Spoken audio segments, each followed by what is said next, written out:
All that coming up, but let's start things off by getting you to the big story, and it is the QB spot at Ohio State. Ryan Day announcing yesterday that C.J. Stroud will rest his sore shoulder this week against Akron, the only Buckeye quarterback to throw a pass this year. Nothing official. The expectation, though, is the five-star true freshman Kyle McCord will start. He's yet to throw a college pass. Same can be said of the other QB potentially in the mix. Redshirt Frost Jack Miller did have a TD run last year. He's from the Phoenix area. So, Joshua, a lot of quarterback upheaval, a lot of quarterback discussion. How big a deal is this? Yeah, it's really interesting because for me, I think it's important to see the backup quarterback position if you're Ohio State. They're guys who haven't thrown a pass, and that was C.J. Stroud coming into the year. Now you've got Kyle McCord, you've got Jack Miller, who haven't thrown a pass either. But there is this overreaction around Columbus about what this could mean for the Buckeyes team. Some people were unimpressed with C.J.'s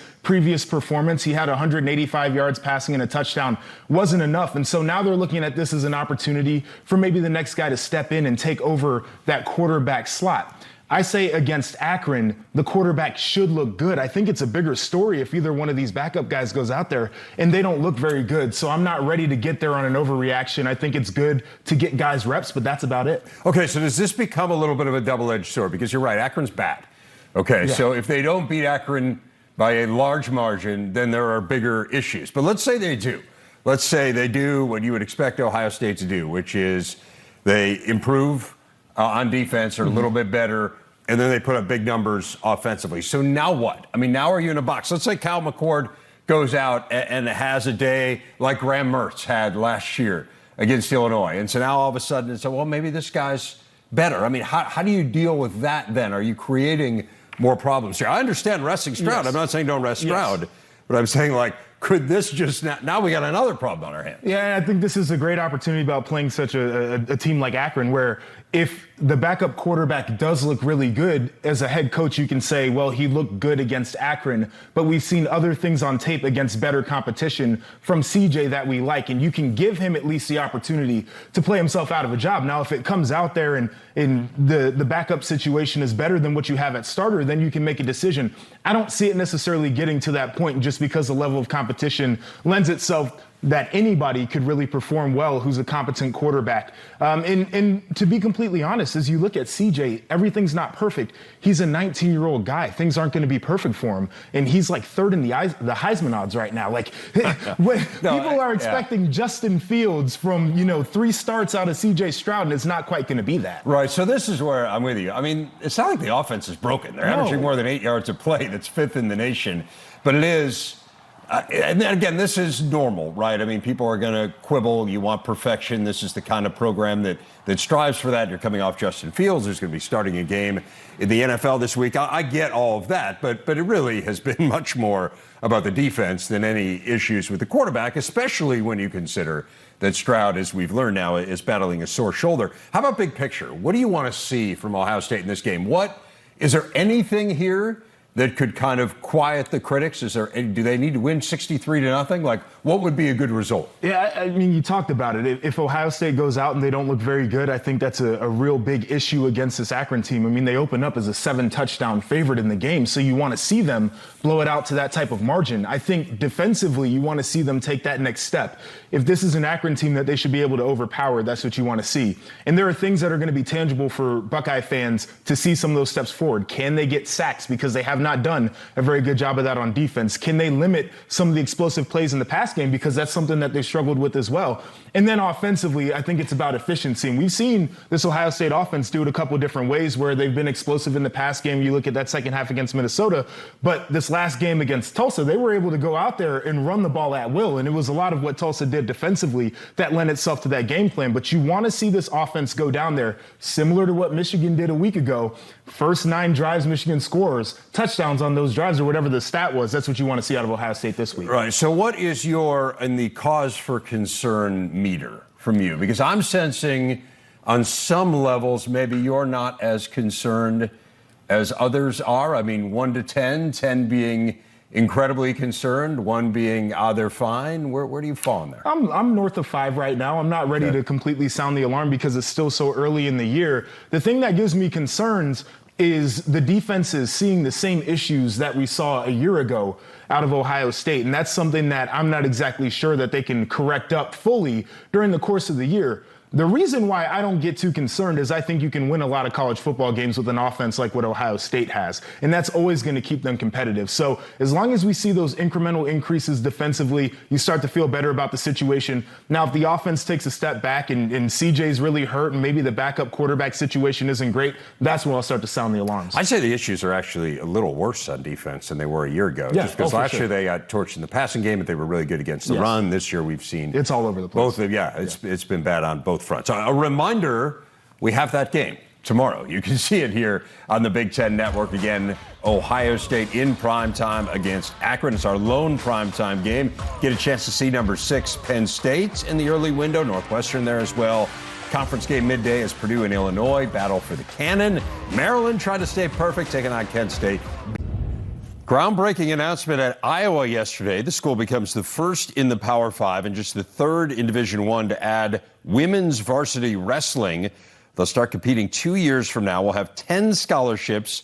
We'll compete initially against lower division and NAIA schools, more than 70 of which offer the sport. And that gets us to our big interview. And that is Athletic Director Gary Barta, who joins us now from Iowa City. Gary, really appreciate you jumping on with us.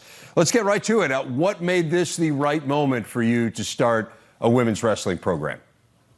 Well, thanks, Dave. It's actually been building for several years. We've been watching Coach Brands 3 or 4 years ago said, come on, boss, let's add women's wrestling right now. Well, timing is everything. And once COVID hit, we had to shut those thoughts down.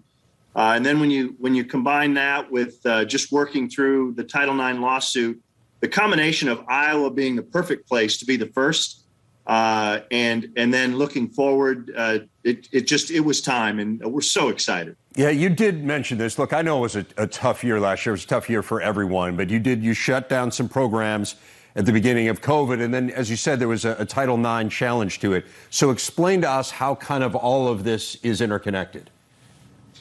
Well, the first thing I would say is were it not for COVID, we would not have cut sports.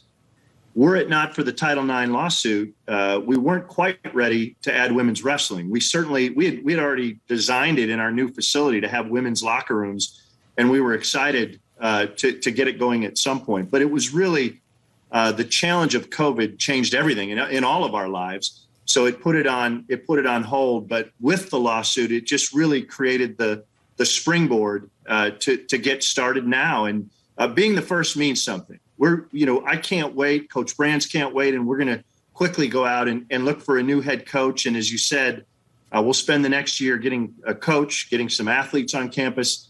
And then in 23-24, we'll launch our first competition. Gary, for people who don't know about it, how big is women's wrestling? It's, they use the term emerging sport, and let me tell you, it is emerging in an explosive way. Last year there were over 600 girls in the state of Iowa who wrestled. There's now 32 states that have sanctioned high school girls wrestling, and of course, Tamara Mensah Stock, to go to the other end of the spectrum, we just won a gold medal, an Olympic gold medal in women's wrestling. So from the high school feeder system now to the very best in the world, look out, women's wrestling is really growing. So we just couldn't be more excited to be the first at the Power 5 level. There are now over 70 programs across the country, so it is growing fast. Do you believe that this will be the beginning of a trend? Do you have a sense that there are other Power 5s that might dive into this? Because as we said, the Division I level, it's basically 3 programs right now. So it's a lot of lower level. It's D2, it's D3, it's NAIA. What's your sense of where this is trending and whether others will join you? Well, I can't speak for other programs, but if you watch the growth at the high school level, you watch the growth at the national level, and you just see the excitement. And then from my perspective, if I'm going to add a sport, adding a sport where we have the opportunity at Iowa to become a national champion quickly, it really made sense for us. I have heard from some others who are at least thinking about it, but we can't wait to get started. And our goal will be immediately to do what our men's program has done historically, and that's become a leader and become as dominant as we can right away. And you talked about Tom Brands, and it was evident yesterday that he was absolutely thrilled about this and just has a ton of energy surrounding it. How can the fact that Iowa men's wrestling, and basically speaks for itself, I mean, it's an unbelievably powerful program both now and historically, how can that help the women's wrestling program take foot and really get going? I think, and Coach Brand said it well yesterday, the programs will feed off each other. They'll be independent in terms of, they'll have their own practice times and they'll have their own coaches, but just success breeds success. I look at our men's and women's basketball programs. The success that each of them has just feeds off of each other. When in recruiting, in competition, it makes both programs better. And certainly our new women's program is going to benefit from the long history and tradition of our men's team. Give us a sense, facility-wise, what you're doing. I know there's exciting stuff going on there. Yeah, we started, Coach Brands came to me about 2 years ago, maybe even longer, and said, I want to build the best wrestling training facility in the world.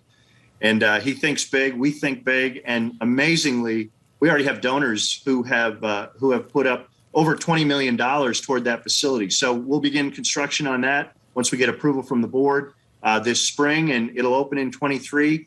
And as I mentioned, we had been anticipating women's wrestling at some point being added. So we had already designed in locker room facilities for the women. So it's going to be the best wrestling training facility in the world. Gary, while I've got you, I'd be remiss if I didn't ask a couple of football-related questions. The first one is regarding the CFP, and you are the chair of the selection committee. We know that they did not vote this week on the expansion to the 12-team playoff. There had been some discussion that it might happen. It seems like it's going to happen now further down the road, and some participants are still exploring kind of where they stand on this. From the Big Ten's point of view, from Iowa's point of view, what's the right number here? Well, let me take my CFP chair hat off and set it aside, because the selection committee doesn't get involved in that decision. But as the AD at Iowa, we're very interested in the Big Ten, and Iowa is on board with expansion. Just making sure it's done the right way, and making sure it's done in the right time frame. And I think that's what the management committee is working on now. What's the right way? To answer your direct question, yeah. I don't have an absolute number. Is it 8? Is it 10? Is it 6? Is it 12? But I definitely, the Big Ten and Iowa are both supportive of expansion. The way football season's going, 4 might be enough for the Hawkeyes this year. What are your thoughts on this start? We're thrilled with the start. I'm so proud of our guys, but it's week 4. So right. We got a long road ahead of us, but it's a heck of a lot better to be saying that at 3-0 than 0-3. No doubt. Fair enough. We'll see if they can take care of Colorado State, keep things going tomorrow. Gary Barta, always a pleasure. Thanks a lot, and congratulations again. I know it's been a big week for the Hawkeyes. All right, Dave. Thank you. Said it before. We'll say it again. There is no volleyball league in the country that can touch the Big Ten this year. 2 of the top 3, 4 of the top 10, 5 of the top 12, 6 of the top 20. We go on and on and on. Big Ten volleyball, pure and simple, best league in the country. The 7th-ranked Boilermakers open conference play against number 3 Ohio State tonight on the Big Ten Network. Their All-American outside hitter, Grace Cleveland, is with us. Grace, thanks for spending a few minutes with us. Before we get into looking ahead to this game, I want to get a sense for what you have learned about your team to this point in non-conference play. Non-conference has definitely been really good for us as a team, just to build that chemistry back. And we kind of had the same team back along with some new great additions. But, each year is a different team and a different chemistry. And I feel like this past weekend, especially against Tennessee and Purdue Fort Wayne, that we really kind of found our groove. Yeah, it was quite a tournament, not losing a single set in that tournament. Really impressive. Let's turn our attention to the league in general. I mean, I mentioned coming into conference play here, you've got the number 3 team in the country in your first match. And again, that's going to be kind of par for the course. We're talking about a conference that is 4 of the top 10 teams in the country. What's it like to head into conference play in what is indisputably the best league in the nation? It's super exciting. You know, last year, obviously, with COVID, we only played conference, but this year it just seems, honestly, a little bit more real. And conference teams are obviously so good, and I think there's even more teams this year that have raised their level, and so it's just a challenge for us. We know every day that we have to get a little bit better in the gym. Speaking of the gym, you get to open conference play at home. You do it in Holloway, which is such an incredible atmosphere. For people who haven't been there, give them a sense of what game day is like at Holloway. Yeah, so Holloway's awesome, especially this year. Fans are literally packing it. Our student section, they're called the Boiler Box Band. They are amazing, and I think it really just provides an atmosphere that's amazing for us to play in, but hard for other teams to come in and play at because our fans are so close to the court. So it's a really tight-knit atmosphere, and it just gets loud and fun to play in. I cannot wait to watch tonight. Give us a sense of the particular challenges that Ohio State presents. Ohio State has a really balanced offense. They have a lot of great hitters up there, and they keep the ball in play. So it's definitely going to be tough for us to score, but just being resilient and scrappy will definitely help. I mentioned your personal development and the accolades that you've gotten as an All-American. How do you feel like your game has developed in your time at Purdue? It's crazy how each year you get a little bit more confident of just who you are as a player and what you can bring to a team. And so even this year, I feel like I've just grown a little bit more in just my confidence and how I present myself on the court with my teammates. And that's just a testament to my teammates who have built me up, and I hope to build them up as well. Testament to your teammates, testament, I would assume, to coaching as well. And, of course, you play for a legend in Coach Shondell, someone who's so deeply versed in the game, as I'm sure you know, going back to his dad. Give us a sense of what it is like to play for someone who really is synonymous with volleyball in the state of Indiana. The Shondell family is definitely known, and to have Dave and John and even Steve and their dad come to our games is really amazing. And I think Dave has such a passion for volleyball, and you can see that every single day. And it just makes us all really want to work hard and play for him. And I think just knowing that his teaching is so respectable is really helpful as well. One of the things that has struck me in hearing him interviewed through the years is that he's a character. I mean, he's got a sense of humor. He's got a real kind of dry wit about him. How does that come out in his coaching? I'd say it's definitely there as well. A little bit of sarcasm, but it's funny, and it's also when he's being serious. And I think he says things with a way about him that really get to you. And he knows, we all know that he wants the best for us. And so whenever he says something to me on the court, I know, it's time to focus in. And but he definitely has a characteristic about him. Is there any particular moment or comment that has been critical for you that you can think back of, something he said to you which you carry with you to this day? The thing that's just popping into my mind is kind of happens every single game whenever blockers. He's very much so on blockers when we're up at the net, and so he's always yelling, "Who's on the other side of the net? Block, focus, get her grace." And I think that's just the confidence that every player wants to get from their coach. And whoever I'm up there with, we kind of, after he yells at us, we kind of look at each other and just kind of get hyped up because he knows that we can block a ball, and I think that'll always go with me going forward. Tell me a little bit about your career aspirations. I see you're a retail management major at Purdue, so what do you want to do? Yeah, so retail at Purdue is kind of a lot of business classes with a little bit of emphasis in fashion and retail. And so this past summer, I actually did an internship with a local startup company.